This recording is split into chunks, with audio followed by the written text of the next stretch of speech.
আসসালামু আলাইকুম।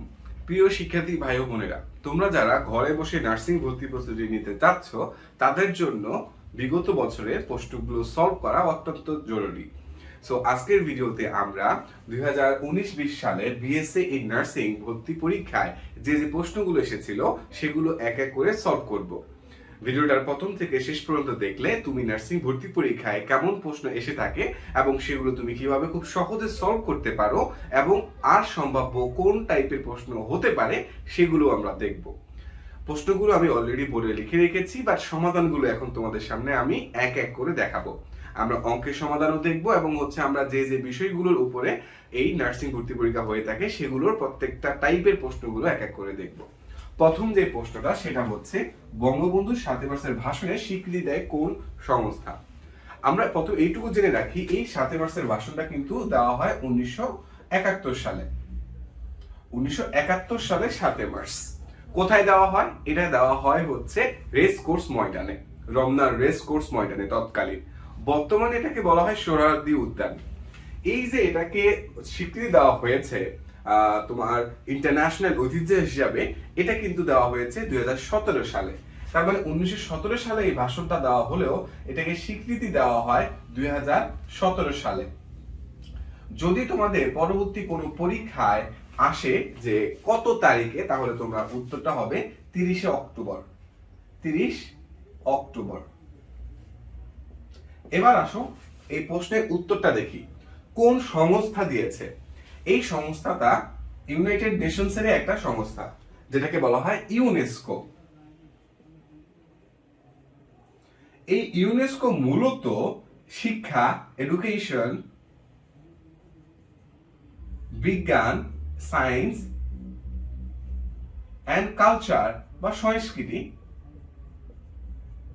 এই তিনটা বিষয় নিয়ে কাজ করে। পরীক্ষায় যদি তোমাদের কখনো আসে যে ইউনেস্কো কি কি বিষয়ে কাজ করে, তাহলে এটার নামের ভেতরে কিন্তু তুমি এটার কাজের ব্যাপারগুলো বুঝে যাচ্ছ। ই দ্বারা এডুকেশন মানে শিক্ষা নিয়ে কাজ করে ইউনেস্কো, এরপরে এস দ্বারা সায়েন্স বা বিজ্ঞান নিয়ে কাজ করে ইউনেস্কো, এরপর সি দ্বারা কালচার তার মানে সংস্কৃতি নিয়ে কাজ করে ইউনেস্কো। সো আশা করি প্রথম প্রশ্নটার আমরা ব্যাখ্যা সহ দেখে ফেললাম উত্তরটা, যে সঠিক উত্তর হচ্ছে ইউনেস্কো এই ঘোষণাটা দেয়। কত তারিখে দেয়? 30 অক্টোবর। কত সালে দেয়? 2017 সালে। আর এই 7 মার্চের ভাষণটা দেওয়া হয় কত সালে? 1971 সালে। কে দিয়েছিল? আমাদের জাতির জনক বঙ্গবন্ধু শেখ মুজিবুর রহমান। 2 নম্বর প্রশ্ন, গলগণ্ড হয় নরমালি কিসের অভাবে? মূলত এটাই জানতে চেয়েছে। মূলত গলগণ্ড একটা আয়োডিনের অভাবজনিত রোগ। ওকে, তার কিসের অভাবে হয়? এটা আয়োডিনের অভাবে হয়। আয়োডিন, আয়োডিনের অভাবে এই গলগণ্ডটা হয়ে থাকে। সো আয়োডিন মূলত একটা মৌল। আমরা তোমরা যারা রসায়ন পড়েছো তোমরা জানো পর্যায় সারণীর একটা মৌল হচ্ছে আয়োডিন। এখন এই যে আয়োডিন, এইটা আমাদের গলার দুই সাইডে দুইটা লোব করে আমাদের একটা গ্রন্থি থাকে, যেটাকে আমরা বলি থাইরয়েড গ্রন্থি। এই থাইরয়েড গ্রন্থি একটা অন্তঃক্ষরা গ্রন্থি। এই অন্তঃক্ষরা গ্রন্থি কেন বলছি? কারণ এই হরমোন নিঃসরণ করতে পারে। ওকে, এই থাইরয়েড গ্রন্থি তোমার T3 ও T4 নামক হরমোন নিঃসরণ করে থাকে। সো এই যে গলগণ্ডের যে ব্যাপারটা বলেছি, এই গলগণ্ডটাকে আমরা দুইটা ভাগে ভাগ করতে পারি। একটা হচ্ছে সরল গলগণ্ড আর একটা হচ্ছে টক্সিক গলগণ্ড। খাতায় লিখে রাখতে পারো, আমি যে জিনিসগুলো তোমাকে বলছি এগুলো তুমি খাতায় লিখে রাখতে পারো যে গলগণ্ড তোমার কয় টাইপের হয়। গলগণ্ড দুই টাইপের হয়, একটা সরল গলগণ্ড আর একটা টক্সিক গলগণ্ড। এবং কিসের অভাবে হয়? আয়োডিনের অভাবে হয়।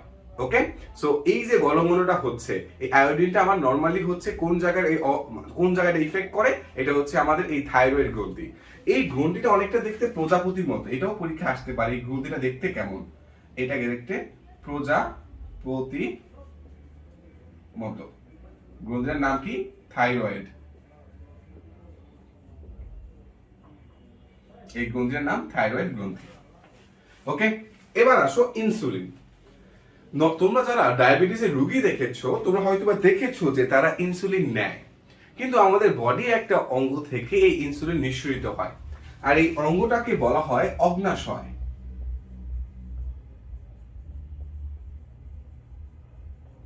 আমাদের শরীরের অগ্ন্যাশয় থেকে তোমার ইনসুলিনটা বের হয়। এখন এই যে অগ্ন্যাশয়ের কথা বলেছি, অগ্ন্যাশয় দেখতে অনেকটা পাতার মতো। এর একটা লেজ থাকে, বডি থাকে, টেইল থাকে, হেড থাকে। এই অগ্নাশয়ে এক প্রকারের কোষ রয়েছে, যে কোষগুলোকে বলা হয় আইলেটস অফ ল্যাঙ্গারহ্যান্স।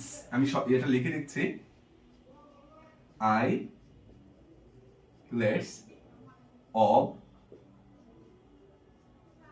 ল্যাঙ্গারহ্যান্স। এই আইলেটস অফ ল্যাঙ্গারহ্যান্স কোষ থেকেই কিন্তু মূলত ইনসুলিনটা নিঃসরিত হয়। এখন প্রশ্ন হতে পারে, এই যে ইনসুলিনটা, এটা মূলত কি করে? ইনসুলিন মূলত আমাদের বডিতে যে শর্করা রয়েছে, শর্করা বাংলা শব্দ হলেও এর ইংরেজিটা হচ্ছে কার্বোহাইড্রেট। তাহলে শর্করার ইংরেজি কি? শর্করার ইংরেজি হচ্ছে কার্বোহাইড্রেট। আমাদের শরীরের ভেতরে শর্করার পরিমাণকে নিয়ন্ত্রণে রাখার জন্য, কন্ট্রোলে রাখার জন্য আমাদের এই ইনসুলিন গুরুত্বপূর্ণ ভূমিকা পালন করে। আর এই ইনসুলিন কোথা থেকে নিঃসরিত হচ্ছে? অগ্নাশয়ের আইলেটস অফ ল্যাঙ্গারহ্যান্স কোষ থেকেই কিন্তু আমাদের এই ইনসুলিনটা নিঃসরিত হচ্ছে। আর এই অগ্নাশয়টা একটা, এই টোটাল অগ্নাশয়টা একটা মিশ্র গ্রন্থি। কেমন গ্রন্থি? মিশ্র গ্রন্থি। আমরা মিশ্র গ্রন্থি কোনটাকে বলি? যে গ্রন্থি একই সাথে এনজাইম এবং হরমোন দুইটাই উৎপন্ন করতে পারে, বা অন্তঃকরা বা বহিঃকরা হিসাবে কাজ করতে পারে, সেটাকেই কিন্তু হচ্ছে আমরা মিশ্র গ্রন্থি বলি বা মিক্স গ্ল্যান্ড বলি। আমাদের অত্যন্ত গুরুত্বপূর্ণ একটা গ্রন্থি হচ্ছে আমাদের ব্রেইনের হাইপোথ্যালামাসের নিচে তোমার হচ্ছে ছোট একটা অংশ, যেটাকে আমরা বলি পিটুইটারি গ্ল্যান্ড। সেটা সবচেয়ে গুরুত্বপূর্ণ, সেটা আমাদের ব্রেইনের নিচে দিয়ে থাকে। আমি যদি এখানে দিয়ে একটু ব্রেইনটা এঁকে দেই, এই জায়গা অনেকটা থলের মতো করে আমাদের এই পিটুইটারি গ্ল্যান্ডটা থাকে। এই পিটুইটারি গ্ল্যান্ডটাও একটা অন্তঃক্ষরা গ্রন্থি। অন্তঃক্ষরা গ্রন্থি বলতে আমরা বুঝাই যে গ্রন্থি তোমার কিছু রস নিঃসরণ করে, তারা এক জায়গায় নিঃসরণ করলে অন্য জায়গায় গিয়ে কাজ করে। এক জায়গায় নিঃসরণ করে বাট কাজ করে আরেক জায়গায়। ব্রেন থেকে নিঃসরিত হয় কিন্তু সে কাজ করে শরীরের অন্যান্য জায়গায়।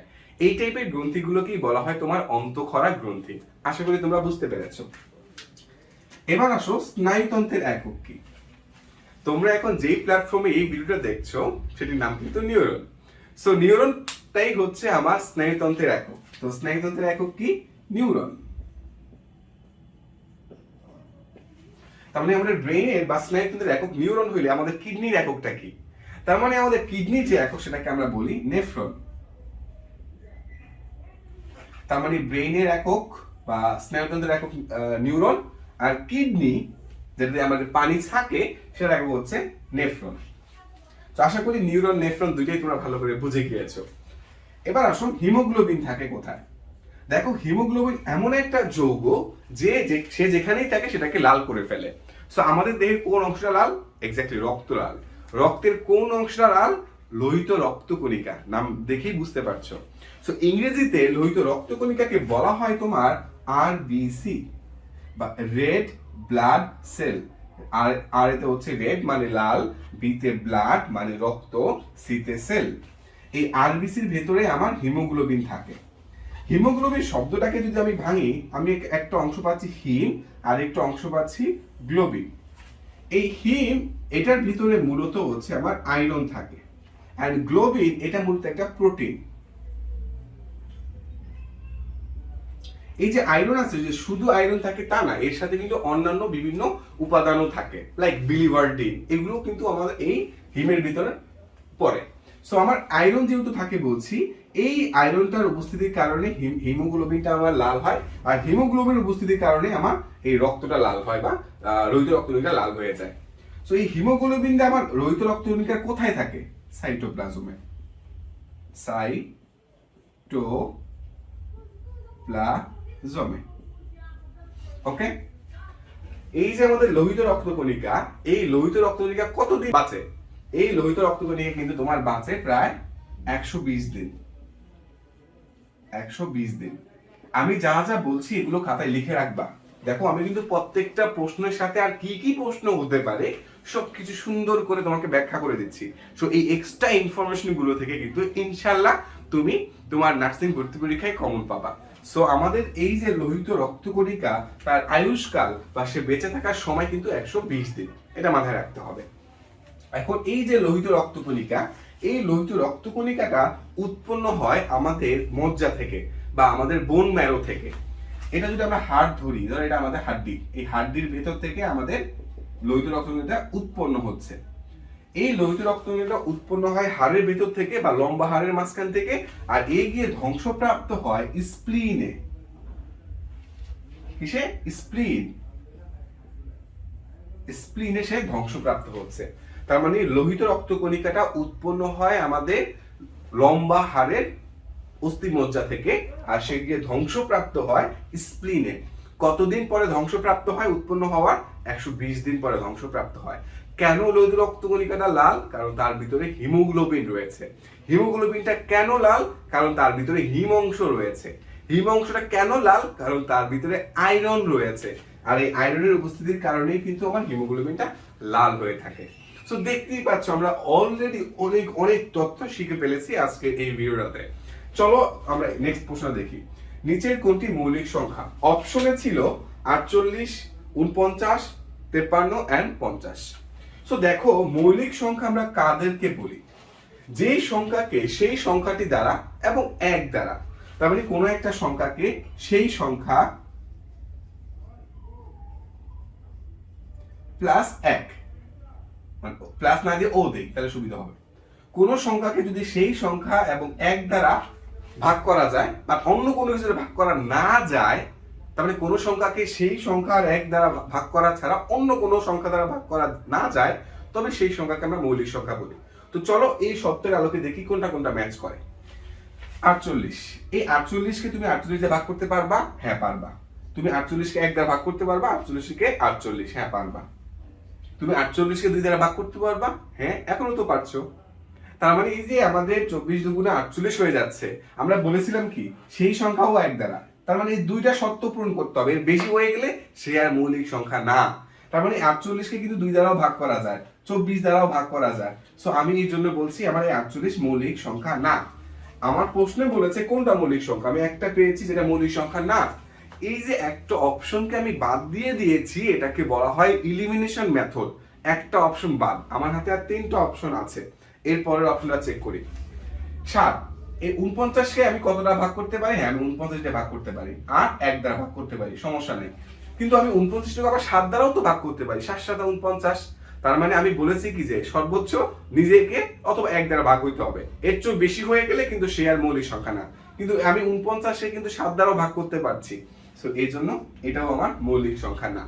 এবার চলে আসো পরের অপশনে 53। এবার এই 53 কে আমি 53 তে ভাগ করতে পারি? ইয়েস পারি। এক দ্বারা 53 কে ভাগ করতে পারি, 53 কে 53, হ্যাঁ এক দ্বারা ভাগ করতে পারি। কিন্তু 53 কে আর কোনো সংখ্যা দ্বারাই ভাগ করা যায় না, শুধুমাত্র নিজে এবং এক দ্বারা ছাড়া আর কোনো সংখ্যা দ্বারাই 53 কে আমি ভাগ করতে পারি না। যেহেতু আর অন্য কোনো সংখ্যা দ্বারাই ভাগ করতে পারছি না, এই জন্য আমরা 53 কে কি বলবো? এটা একটা মৌলিক সংখ্যা। সো এটাই আমাদের কাঙ্ক্ষিত সঠিক উত্তর। বলেছি কি নিচের কোনটি মৌলিক সংখ্যা? সঠিক উত্তর হচ্ছে 53। 53 হচ্ছে আমাদের মৌলিক সংখ্যা। 50 যেহেতু আমি সঠিক উত্তর পেয়ে গেছি, আবার দেখতে হবে না। 50 তো তোমার মৌলিক সংখ্যা না, কারণ 50 নিজের দ্বারাও ভাগ হয়, এক দ্বারা ভাগ হয়, 25 দ্বারা ভাগ হয়, 2 দ্বারা ভাগ হয়, আবার 5 দ্বারা ভাগ হয়। তার মানে সে মৌলিক না, তাকে অনেকভাবে ভাগ করা যায়। সো আশা করি তোমরা এই মৌলিক সংখ্যার বিষয়টা ভালো করে বুঝতে পেরেছো। সো যে সংখ্যাকে তোমার এক আর ওই সংখ্যা ছাড়া অন্য কিছু দিয়ে ভাগ করা যায় না, সেটাকে আমরা মৌলিক সংখ্যা বলি। ওকে? Nobody believes a liar, কেউ মিথ্যাবাদীকে বিশ্বাস করে না। এটাকে আমাদের প্রশ্নবোধক বাক্যে রূপান্তর করতে বলেছে। সো কোন বাক্যকে যদি প্রশ্নবোধক বাক্যে রূপান্তর করতে বলে, তখন আমরা কি করব? দেখো, এরকম একটা বাক্যকে যদি আমাদের প্রশ্নবোধক বাক্যে বা ইন্টারোগেটিভ মানে কিন্তু প্রশ্নবোধক বাক্যে রূপান্তর করা, হ্যাঁ ইন্টারোগেটিভ বাক্যে আমাদের কনভার্ট করতে বলেছে। এইরকম বাক্যে এটাকে প্রশ্নবোধক করার জন্য সামনে যে শব্দটা থাকবে নোবডি, এলস, সামওয়ান এলস, এরকম কিছু যদি থাকে, সেটার বদলে আমার এখানে কি বসবে? হু। কি বসবে? হু বসবে। সো নোবডির বদলে হু, বাকি যা আছে সবই ঠিক থাকবে। Grips a lion. যেহেতু প্রশ্নবোধক ইন্টারোগেটিভ, এর জন্য লাস্টে একটা প্রশ্নবোধক চিহ্ন। দেখো, শুধু এক্সট্রা হিসাবে একটা প্রশ্নবোধক চিহ্ন এখানে এসেছে, আর একটা এই নোবডির বদলে হুটা এসেছে। এখন দেখো, হু বিলিভস এ লায়ার, কে মিথ্যাবাদীতে বিশ্বাস করে, একটা প্রশ্ন হয়ে গেছে। আগের বাক্যটা একটা অ্যাসার্টিভ সেন্টেন্স ছিল, মানে একটা সিম্পল স্টেটমেন্ট ছিল, নোবডি বিলিভস এ লায়ার। এটাকে আমি এখন প্রশ্নমূলক বাক্যে রূপান্তর করে কি বলেছি, হু বিলিভস এ লায়ার। আমি হুটাও যুক্ত করেছি, নোবডিটাকে কেটে, এবং লাস্টে প্রশ্নমূলক চিহ্ন দিয়েছি। আশা করি তুমি খুব সহজে নোবডি যুক্ত কোনো বাক্যকে সহজে ইন্টারোগেটিভ করে ফেলতে পারবা। এরপরে প্রশ্নটা দেখো, এখানে আমি একটা ধারা দেখতে পাচ্ছি, 1 থেকে শুরু করে 1 2 3 4 5 7 8 9 থেকে শুরু করে 19 পর্যন্ত এই সংখ্যাগুলোর যোগফল কত, এটা আমাদেরকে বের করতে বলছে। সো আমি এখানে সেটা 19 থাকুক, 20 থাকুক, 30 থাকুক, যাই থাকুক, একটা টেকনিক দেখাবো। ওই টেকনিক দিয়ে তুমি যে কোনো সংখ্যার এইরকম যোগ বের করে ফেলতে পারবা। সেই টেকনিকটা হচ্ছে, আমি বলে দিই, সেটা হচ্ছে n সংখ্যক স্বাভাবিক সংখ্যার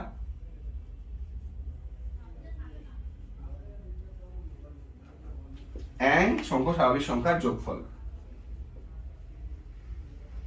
তাহলে n সংখ্যক স্বাভাবিক সংখ্যার যোগফল কেন বলছি, এখানে এই 19টাকে আমি n সংখ্যক ধরছি। এখানে 20 থাকলে 20 ধরতাম, এখানে যদি 30 থাকতো তাহলে 30 ধরতাম, সেটা যেটাই থাকুক।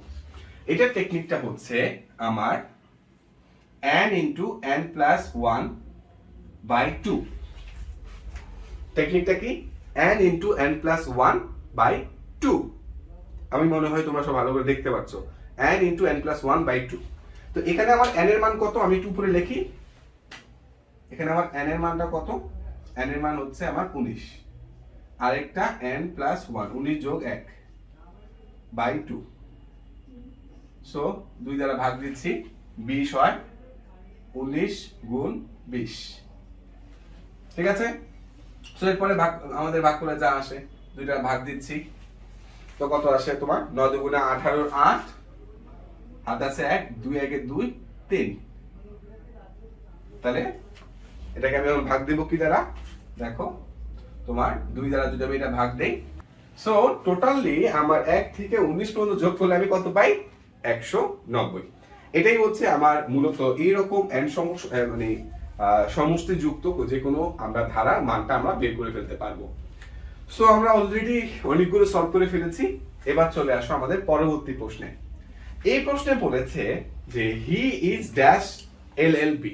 এখানে আমাকে আর্টিকেল বসাইতে বলছে, মানে এ এন ডি, এই তিনটার ভিতরে যে কোনো একটাকে আমার বসাইতে হবে, এ এন ডি। অথবা কোনো আর্টিকেল যদি না বসে তাহলে আমি ক্রস ইউজ করব। সো এই রকম হি ইজ এলএলবি, এটা কিন্তু একটা এব্রিভিয়েট করা, ওকে, এব্রিভিয়েট করা ফর্ম, লাইক এমবিবিএস বা এমএ, হ্যাঁ, এরকম একটা এব্রিভিয়েট করা ফর্ম। এইরকম তোমার শব্দগুলোর আগে যদি আর্টিকেল বসাইতে বলে, তখন তুমি আগে দেখবা এগুলো উচ্চারণ করতে কেমন। এল এল বি, দেখতে পাচ্ছ এটা কিন্তু কনসোনেন্ট, তো কনসোনেন্টের আগে কি বসে, এ বসে, কিন্তু উচ্চারণটা সেটা ইট সাউন্ডস লাইক ভাওয়েল, শুনতে অনেকটা ভাওয়েল মনে হয়, আর ভাওয়েলের আগে তো এন বসে।